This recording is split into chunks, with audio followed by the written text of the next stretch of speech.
विठ्ठल नामाच्या गजरात दुमदुमली बिडकी नगरी। आषाढी एकादशी निमित्त दहीहंडी दिंडी व पालखी सोहळा भक्तिमय वातावरणात संपन्न। नमस्कार, A1 CID न्यूज मध्ये आपले स्वागत आहे। ज्ञानोबा तुकाराम, पांडुरंग हरी या अखंड नामघोषाने आणि टाळमृदंगाच्या निनादाने मंगळवार दिनांक 28 जुलै रोजी बिडकी नगरी संपूर्णपणे भक्तिरसात न्हाऊन निघाली।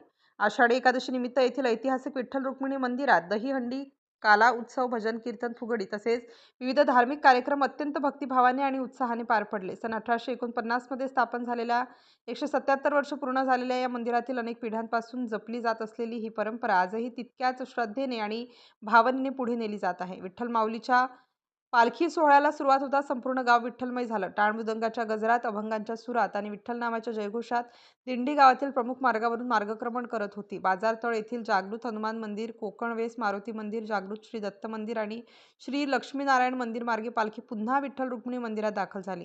दिंडी व पालखी सोहळ्याचे दर्शन घेण्यासाठी गावातील महिला, ज्येष्ठ नागरिक, युवक आणि बाळ गोपाळ मोठ्या संख्येने रस्त्याच्या दुतर्फा उभे होते।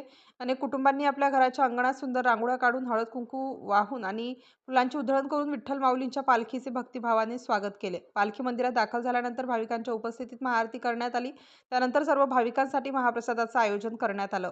उपस्थित ग्रामस्थांनी विठ्ठल रुक्मिणीचे दर्शन घेत भक्तीचा आनंद लुटला। वारकरी संप्रदायाची भक्ती, ग्रामस्थांची एकजूट आणि विठ्ठलावरील अखंड श्रद्धा यामुळे परिसर दिवसभर भक्तिमय वातावरणाने भारावून गेला। यावेळी विठ्ठल रुक्मिणी मंदिराचे पुजारी रवींद्र जोशी, दिलीप जोशी, सुरेश देवा, सुशांत जोशी, बंडू खराडकर, आसाराम सरजे, सतीश औटी, कैलास औटी, बालाजी खराडकर, दिगंबर सरजे यांच्यासह सावता भजनी मंडळ, वारकरी, बालगोपाळ, भाविक भक्त आणि परिसरातील ग्रामस्थ मोठ्या संख्येने उपस्थित होते।